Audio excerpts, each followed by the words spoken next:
नमस्कार दोस्तों, SN electrical academy के यूट्यूब चैनल पे आपका स्वागत है। दोस्तों, हम नीमी असाइनमेंट का इलेक्ट्रीशियन ट्रेड थ्योरी का थर्ड सेमेस्टर का सॉल्यूशन कर रहे थे, जिसमें हम अब तक पिछली वीडियो में 277 तक क्वेश्चन का सॉल्यूशन किया हुआ था।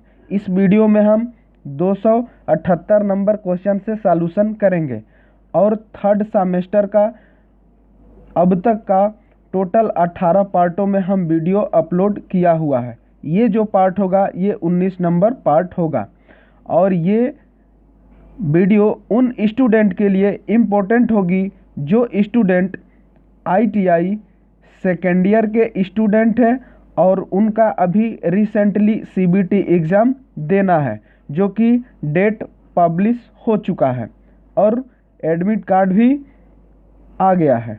तो वो स्टूडेंट इस वीडियो को काफ़ी अच्छे से, उन स्टूडेंट के लिए वीडियो काफ़ी इम्पोर्टेंट होगी और इसके प्रत्येक क्वेश्चन को अच्छे से देखें और किसी क्वेश्चन में डाउट होता है तो हमें कमेंट बॉक्स में भेज सकते हैं, हम उसका रिप्लाई ज़रूर देंगे। और साथ ही साथ आपसे निवेदन रहेगा कि आप इस वीडियो को ज़्यादा से ज़्यादा लाइक करें, शेयर करें और यदि आप इस चैनल पर नए हैं तो प्लीज़ इस चैनल को सब्सक्राइब करें। दोस्तों, हम थोड़ी सी आपके लिए मेहनत करते हैं तो आप भी थोड़ा सा हमारे लिए इस चैनल को सपोर्ट कीजिए और ज़्यादा से ज़्यादा सब्सक्राइब कीजिए। तो आइए दोस्तों, क्वेश्चन स्टार्ट करते हैं। क्वेश्चन नंबर जो है वो 278 नंबर। ये कन्वर्टर का नाम क्या है? जो चित्र में दिखाया गया कन्वर्टर है, इस कन्वर्टर का नाम क्या है? यहाँ आप देख रहे हैं कि 3 फेज सप्लाई दिया जा रहा है और इसके आउटपुट पर डीसी वोल्टेज हम प्राप्त कर रहे हैं। अर्थात इसका मतलब यह हुआ कि इसके अंदर जो भी मैकेनिज्म है वो कन्वर्टर की तरह काम कर रहा है।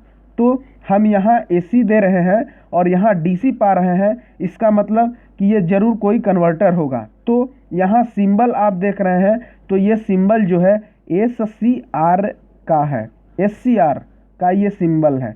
SCR का जो सिंबल बनता है वो ऐसे बनता है, ऐसे।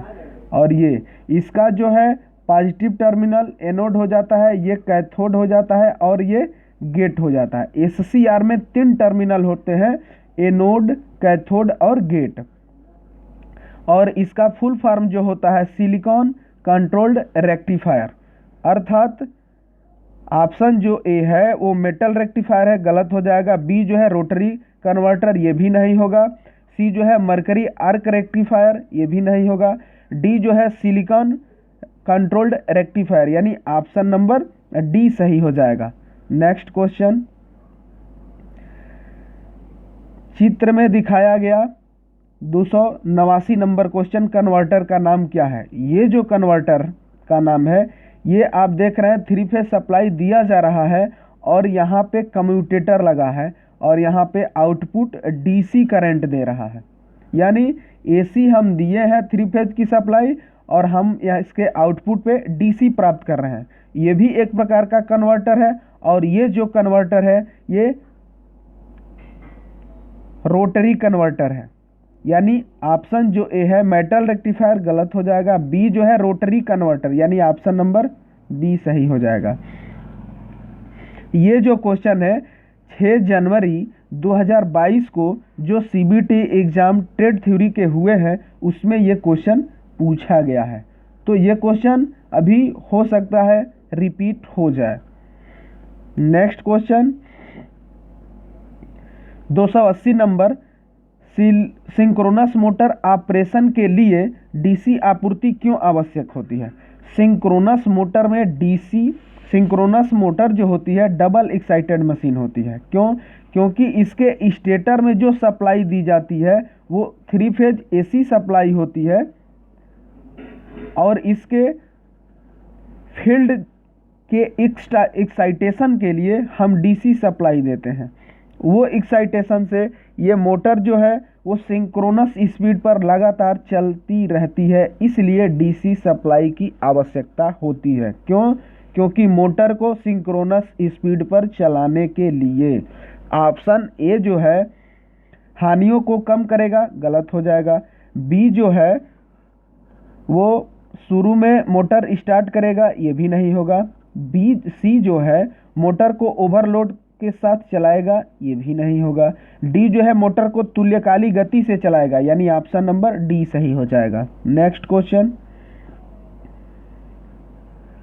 281 नंबर। जो कन्वर्टर और इन्वर्टर दोनों के रूप में कार्य करता है वो कौन सा कन्वर्टर है?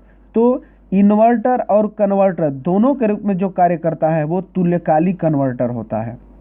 इन्वर्टर का जो काम होता है वो डीसी टू एसी करता है। कन्वर्टर जो होता है ना वो एक एनर्जी से दूसरी एनर्जी में कन्वर्ट करने का काम करता है। तो यहाँ जो है इन्वर्टर और कन्वर्टर दोनों के रूप में प्रयोग होगा वो तुल्यकालिक कन्वर्टर यानी सिंक्रोनस कन्वर्टर प्रयोग किया जाएगा। तो यहाँ ऑप्शन जो है डी सही हो जाएगा। नेक्स्ट क्वेश्चन, इन्वर्टर का कार्य क्या होता है? पिछले क्वेश्चन में अभी हम बताए कि इन्वर्टर का जो कार्य होता है वो डीसी टू एसी करने का काम होता है। तो ऑप्शन जो ए है वो एसी टू डीसी जो काम करता है वो रेक्टिफायर होता है। Rectifier AC to DC convert करता है और इन्वर्टर जो होता है वो डीसी टू एसी कन्वर्ट करता है। तो ऑप्शन जो है डीसी को एसी में बदलना यानी ऑप्शन नंबर बी सही हो जाएगा। Next question 283 number. कौन सा परिवर्तक उपकरण ओवरलोड किया जा सकता है? ओवरलोड मतलब जो रेटेड लोड है उससे भी ज़्यादा लोड किया जा सकता है। कौन सा रेक्टिफायर है? तो ऑप्शन जो ए है दिष्टकारी यूनिट यानी ऑप्शन नंबर ए ही सही हो जाएगा। रेक्टिफायर यूनिट इसको ओवरलोड किया जा सकता है। Next question 284 number. Synchronous motor को चलाने के लिए उत्तेजक क्यों आवश्यक होता है? सिंक्रोनस मोटर को चलाने के लिए उत्तेजक मतलब एक्साइटर की क्यों आवश्यकता होती है? एक्साइटर जो होता है वो डीसी शंट जनित्र या कंपाउंड जनित्र होता है। इसका जो होता है ये शंट मोटर के शाफ्ट पे स्थापित किया जाता है और इसकी जो वोल्टेज होती है इसके द्वारा उत्पन्न वोल्टेज जिससे इसकी सिंक्रोनस मोटर की फील्ड को एक्साइटेशन प्रदान करता है वो 220 वोल्ट से 250 वोल्ट होती है।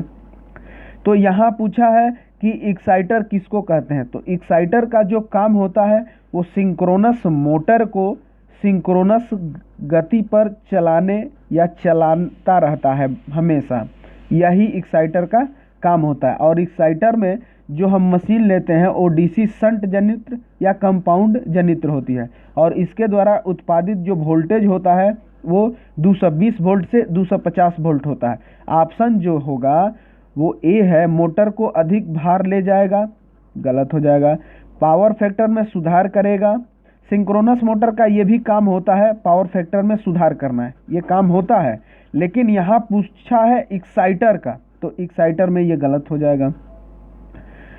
सी जो है मोटर में होने वाले नुकसान को कम करेगा, ये भी नहीं होगा। डी जो है मोटर को तुल्यकालिक गति से चलाएगा यानी ऑप्शन नंबर डी सही हो जाएगा।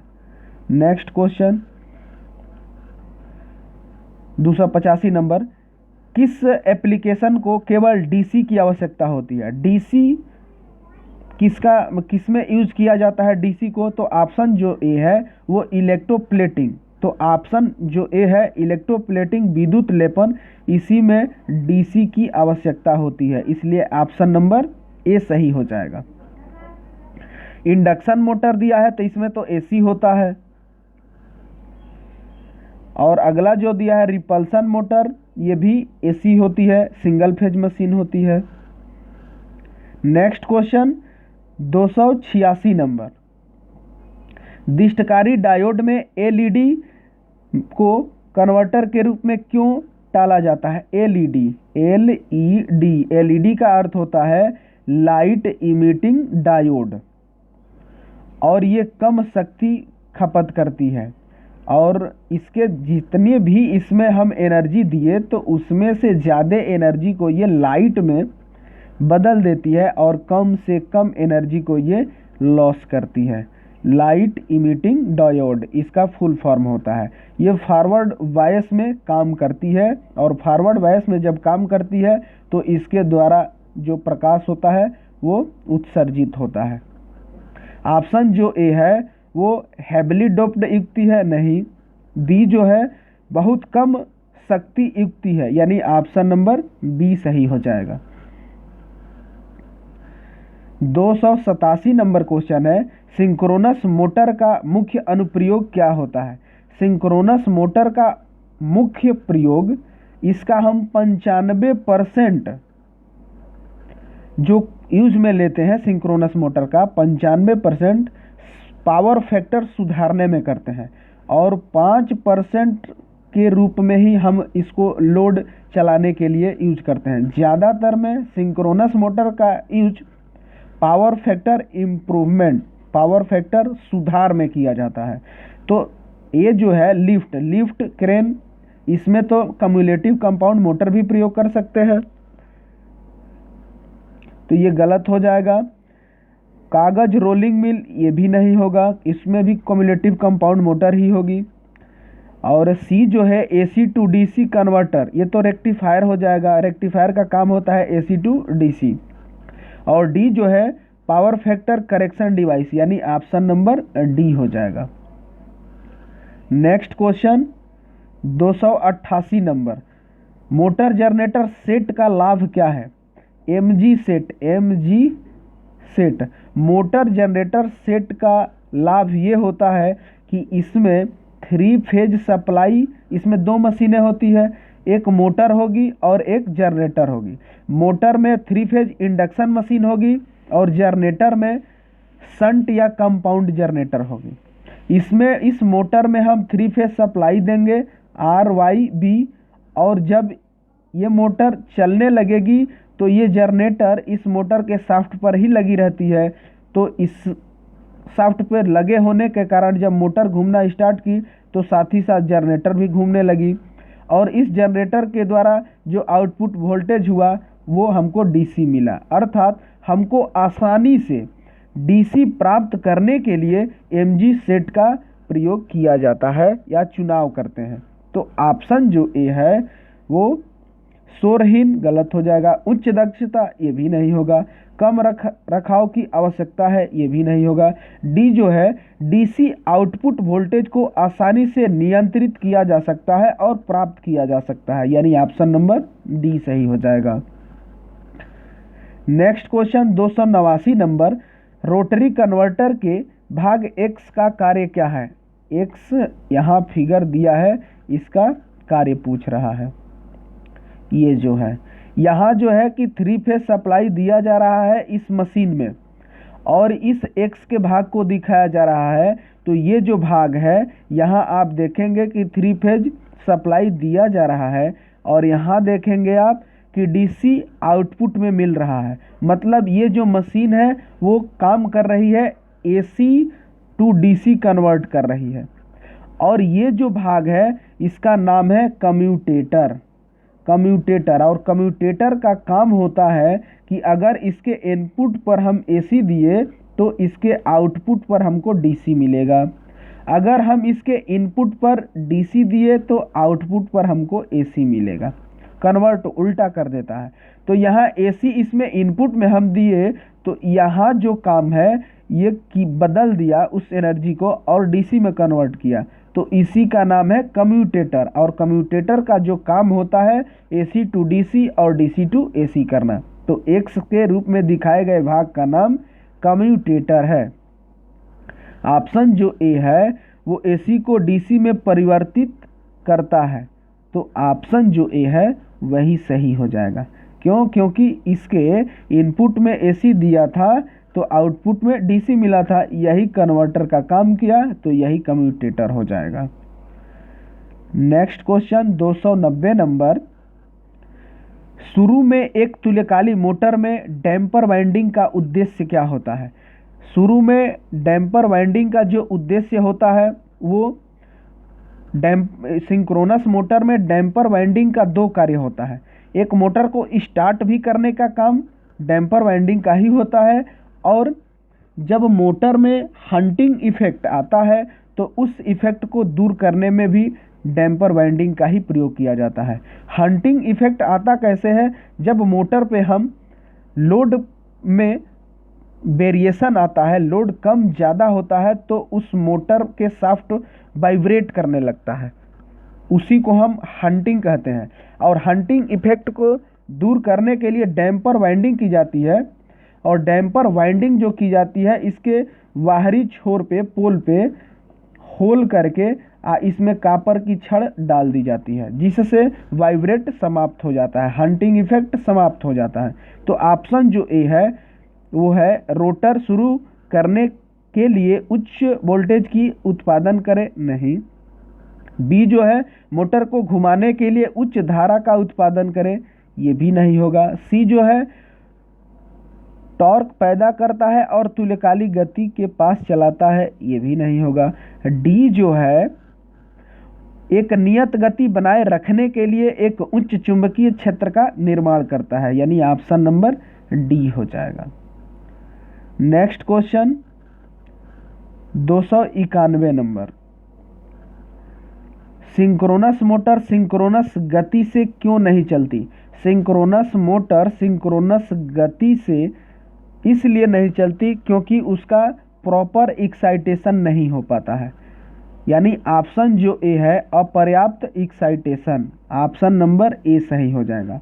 सिंक्रोनस मोटर में 4 प्रकार के एक्साइटेशन होते हैं। एक अंडर एक्साइटेशन, एक ओवर एक्साइटेशन, और एक यूनिटी पावर फैक्टर, और एक जो होता है नॉर्मल एक्साइटेशन। इसमें कंडीशन होता है कि अंडर एक्साइटेशन होगा तो इसमें बैक ईएमएफ जो होगा वो छोटा होगा और टर्मिनल वोल्टेज बड़ा होगा। अंडर एक्साइटेशन का ये कंडीशन होगा। ओवर एक्साइटेशन में बैक ईएमएफ जो होगा वो बड़ा होगा टर्मिनल वोल्टेज से, तो ये ओवर एक्साइटेशन का कंडीशन हुआ।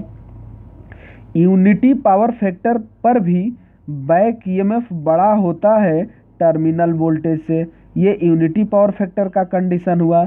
और नॉर्मल एक्साइटेशन में बैक ईएमएफ जो होता है वो टर्मिनल वोल्टेज के बराबर होता है। ये क्वेश्चन जो है बहुत मोस्ट है, इसको अपने कॉपी में नोट डाउन कीजिएगा। ये 608 जो वैकेंसी गई थी यूपीपीसीएल TG2 की, उसमें इससे एक क्वेश्चन आया हुआ था कि नॉर्मल एक्साइटेशन में क्या कंडीशन होता है। तो नॉर्मल में बैक ईएमएफ टर्मिनल वोल्टेज के बराबर होता है, यूनिटी पावर फैक्टर में बैक ईएमएफ बड़ा होता है टर्मिनल वोल्टेज से, और ओवर एक्साइटेशन में भी बैक ईएमएफ बड़ा होता है टर्मिनल वोल्टेज से, और अंडर एक्साइटेशन में बैक ईएमएफ छोटा होता है और इसमें टर्मिनल वोल्टेज बड़ा होता है। नेक्स्ट क्वेश्चन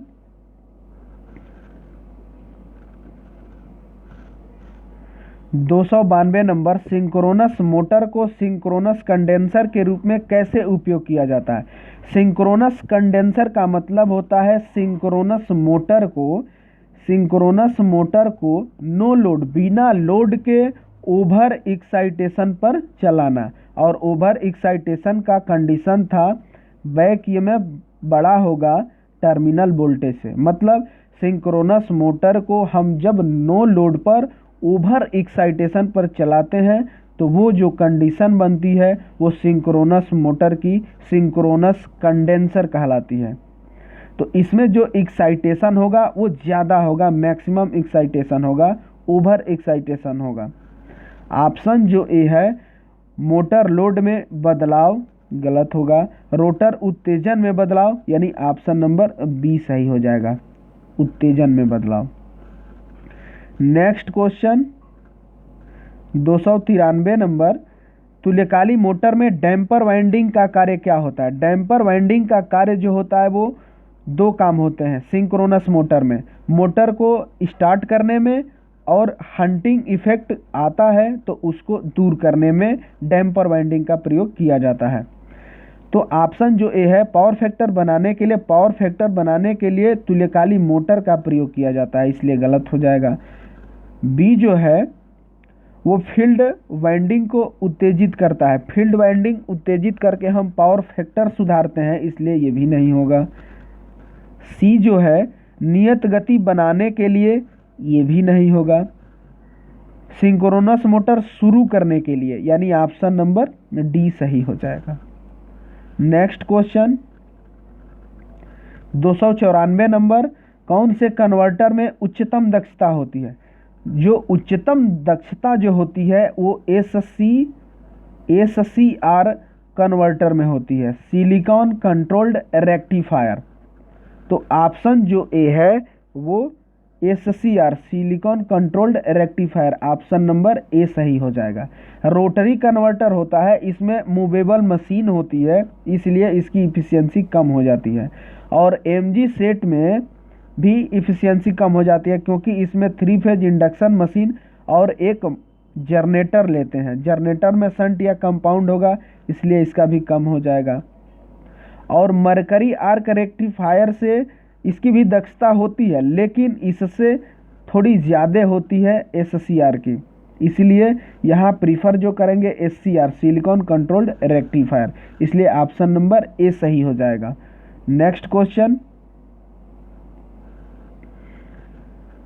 और ये थर्ड सेमेस्टर का अंतिम क्वेश्चन है, ये थर्ड सेमेस्टर का अंतिम क्वेश्चन है। यहाँ पूरा 19 पार्टों में थर्ड सेमेस्टर कंप्लीट हो गया। यदि आप इसको नहीं देखे हैं तो आप यूट्यूब चैनल के प्लेलिस्ट में जा कर के ITI electrician trade theory second year के नाम से प्लेलिस्ट बनी है, वहाँ से आप पूरे थर्ड सेमेस्टर का कंटिन्यूअस 1 2 3 4 5 पार्ट बने हुए हैं, वहाँ से आप इसको देख सकते हैं। फिलहाल इसके लास्ट क्वेश्चन को, थर्ड सेमेस्टर के लास्ट क्वेश्चन को हम सॉल्यूशन कर देते हैं। कैसे तुल्यकाली मोटर पावर फैक्टर सुधार के रूप में प्रयोग की जाती है? तो पावर फैक्टर सुधार के रूप में सिंक्रोनस मोटर का प्रयोग हम करेंगे। जिस उपकरण का पावर फैक्टर बढ़ाना होता है उस उपकरण के समानांतर में कैपेसिटर का भी प्रयोग करेंगे और तुल्यकाली मोटर का भी प्रयोग करते हैं। तो समांतर में लगाने से जिसके समांतर में लगा रहेगा उस उपकरण का पावर फैक्टर तुल्यकाली मोटर सुधार देता है। अब ये सुधारता कैसे है? तो इसमें फील्ड के एक्साइटेशन को बढ़ाया जाता है।